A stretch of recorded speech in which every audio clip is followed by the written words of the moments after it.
సంజీవిరెడ్డి గారి సవిత అనే నేను శాసనసభ సభ్యురాలుగా ఎన్నికైనందున శాసనం ద్వారా నిర్మాతమైన భారత రాజ్యాంగం పట్ల నిజమైన విశ్వాసం విధేయత చూపుతానని, భారతదేశ సార్వభౌమ అధికారాన్ని సమగ్రతను కాపాడుతానని, నేను స్వీకరించబోయే కర్తవ్యాన్ని శ్రద్ధశక్తులతో నిర్వహిస్తానని దైవ సాక్షిగా ప్రమాణం చేస్తున్నాను.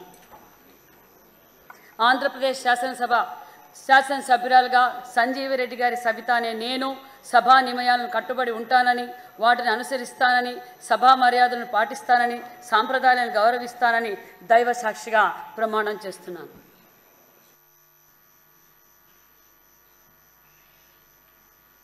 డాక్టర్ శ్రీ బాల వీరాంజనేయ స్వామి డోలా.